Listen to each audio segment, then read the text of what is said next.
खुशामदीद नाजरीन, आप देख रहे हैं हिंदुस्तान डेली के लिए मुंबई से शाहिद अंसारी की ख़ास रिपोर्ट। कांदीवली मर्डर केस का आरोपी चढ़ा पुलिस के हत्थे। इश्क के चक्कर में हुई थी हत्या की साजिश। कहते हैं कि प्यार अंधा होता है, मगर आज के कलयुग में प्यार अंधे के साथ साथ हत्यारा भी हो गया है। ताज़ा मामला कांदीवली पुलिस स्टेशन क्षेत्र का है। कांदीवली पुलिस ने लालजी पाड़ा में स्थित महिला आधार भवन के पास सुबह करीब 7:57 पर हुई हत्या का खुलासा कर दिया है। पुलिस ने बताया कि आरोपी मृतक मनोज सिंह चौहान की पत्नी से प्यार करता था और उसका पति उसके प्यार में रोड़ा बन गया था। इसीलिए आरोपी ने उसे ही रास्ते से हटाने का प्लान बनाया। यूपी के जौनपुर जिले के रहने वाले आरोपी ने इसके लिए वहीं से देशी कट्टा भी लिया था और अंत अपनी प्रेमिका के पति को मौत के घाट उतार ही दिया। अब इस कलयुग प्रेमी को पुलिस ने घटना के 24 घंटे बाद यूपी के प्रयागराज से गिरफ्तार कर लिया है। उनके खिलाफ गंभीर धाराओं के तहत मुकदमा दर्ज कर लिया गया है और आगे की कार्रवाई में पुलिस जुट गई है। पुलिस सह आयुक्त सत्यनारायण चौधरी के अनुसार सीसीटीवी की मदद से आरोपी रोहित चंद्रशेखर पाल उम्र 23 वर्ष को गिरेबा तक पुलिस का शिकंजा मात्र 24 घंटे में पहुंच गया और उसे प्रयागराज से गिरफ्तार कर लिया गया। वह जौनपुर यूपी का रहने वाला है। हत्या का कारण प्रेम प्रसंग बताया है। मृतक मनोज की पत्नी और आरोपी रोहित पाल के बीच संबंध है। आरोपी ने यूपी ही देशी कट्टा लिया था और रविवार की सुबह के करीब 7:53 पर कांदीवली लालजी पाड़ा महिला आधार भवन के पास संतोष सिंह चौहान पर 2 गोली दागी, जिससे पहली गोली मिसफायर हुई और दूसरी गोली सिर के पिछले हिस्से में जा लगी और वहीं घटनास्थल पर संतोष सिंह की मौत वाक़ई हो गई। हालांकि पुलिस को अब कट्टा बरामद नहीं हुआ है। पुलिस इस मामले में कई एंगल से आरोपी से पूछताछ कर रही है। कोर्ट ने आरोपी को 2 जून तक पुलिस रिमांड में भेज दिया है। इसी घटना की जानकारी देने के लिए मुंबई के सह पुलिस आयुक्त सत्यनारायण चौधरी ने पत्रकारों से बातचीत की और क्या कुछ कहा उस कॉन्फ्रेंस में, उसकी एक खास रिपोर्ट देखिए आप अपनी स्क्रीन पर। आप सबको उसके बारे में पता है।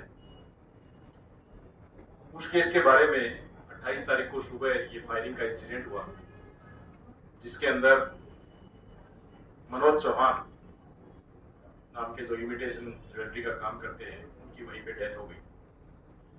उसके बाद उसमें फायरिंग का इंसिडेंट हुआ था। उसके बाद पुलिस ने उस इन्वेस्टिगेशन को अपने हाथ में लिया।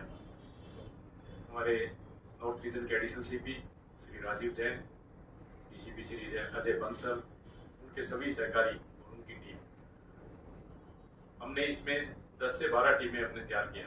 तो पूरा इसमें जो केस के जो जो एंगल हो सकते हैं आरोपी को पकड़ने का, निष्पन्न करने का, उसकी सब हमने तैयारी के साथ उन टीम्स को डिस्पैच किया। और उसमें अतिशय मेहनत के बाद, बहुत मेहनत के बाद विदिन 24 आवर्स हमने इस आरोपी को प्रयागराज के पास, जो ट्रेन में वापस जब अपने गांव की तरफ भाग रहा था, वहां हमने इसको अरेस्ट किया है। अरेस्ट करके हम इसको वापस मुंबई लाए हैं और हमने इसका पुलिस कस्टडी लिया है। 2 तारीख तक इसका पुलिस रिमांड है।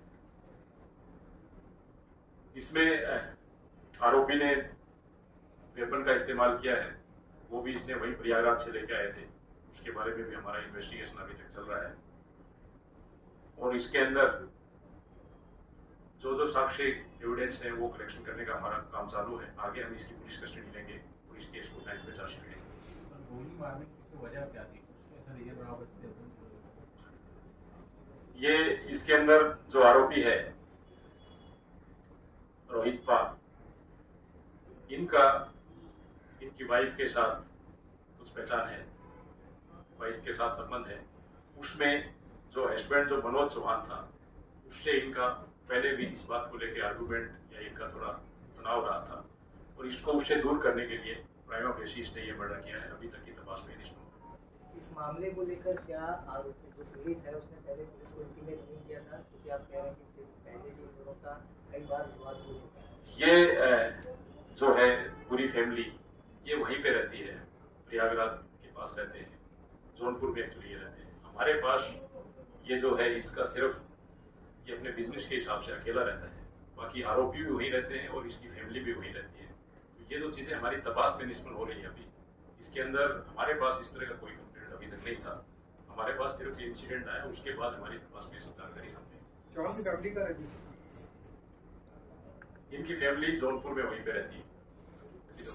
सर, आरोपियों की क्या यह पता था कि 2 जून को मनोज वापस गांव जाने वाला है, उसके पहले वो आके उसको मारता है?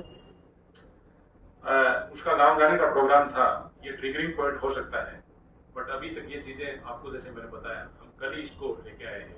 हमारा आज ही हमने पुलिस कस्टडी लिया है। ये सब चीजें इनिशियल स्टेज में मेरे लिए कहना थोड़ा मुश्किल रहेगा, बट 2 दिन में हम इस चीज को बिल्कुल निष्पन्न करेंगे। वारदात में जिस हथियार का इस्तेमाल किया था, क्या वह रिकवर हुआ या कहीं फेंक दिया है? आरोपी से कस्टडी लिया है हमने। अभी तक आरोपी ने बताया कि उसने उसको फेंक दिया है, बट हम डिटेल इंट्रोगेशन इसमें कर रहे हैं और इसके अंदर रिकवरी का जो प्रकरण है वो हमारा चालू है।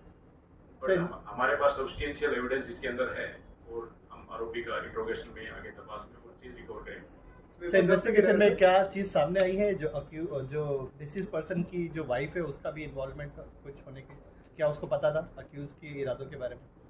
इरादा नहीं बोल सकते, बट उनकी काफी संबंध थे उनके और उस वजह से उनको काफी इसके बारे में, जो आरोपी के बारे में मालूमात था। बट स्टिल जो क्राइम इन्वॉल्वमेंट का जो क्वेश्चन है वो अभी हमारा इन्वेस्टिगेशन का पार्ट है, वो अभी तक स्टेब्लिश हम नहीं कर पाए, but we will cover that thing in the investigation. Sir, क्या आरोपी ने मनोज की वाइफ को फोन करके बोला था कि वह मुंबई आया है और मनोज को मारने वाला, इस तरह की जानकारी कोई दिया था? इसके अंदर सबसे इम्पोर्टेंट बात क्या है कि मनोज इससे पहले भी मुंबई आया है, पुलिस ने उस एरिया का रेकी किया है, वो भी हमारी तपास में निष्पन्न हो रहा है। ये सब चीजें हम लोग करेंगे, जैसे मैंने आपको बताया आज ही हमें कस्टडी मिला है, तो अभी ये सब चीजें आज के दिन सारा स्टेब्लिश करना मुश्किल है, but we will establish in 2-3 days. Planning जो मारने के लिए वो करके पहले से आया था। यस, करने त्यासाठी जो इसके लिए जो वेपन है वो भी वहीं से किसी से वेपन इसने लिया है और बाकायदा वो वेपन लेके इधर आया है। वेपन का इसने वहाँ प्रैक्टिस भी किया है, उसके बाद यहाँ की मर्डर।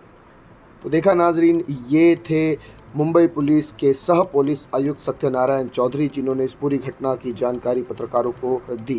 इसी तरह की खबरों के लिए नाजरीन बने रहिएगा हमारे साथ। मैं सिराज शेख, हिंदुस्तान डेली से फिर मिलूंगा किसी नई खबर के साथ। तब तक के लिए जय हिंद।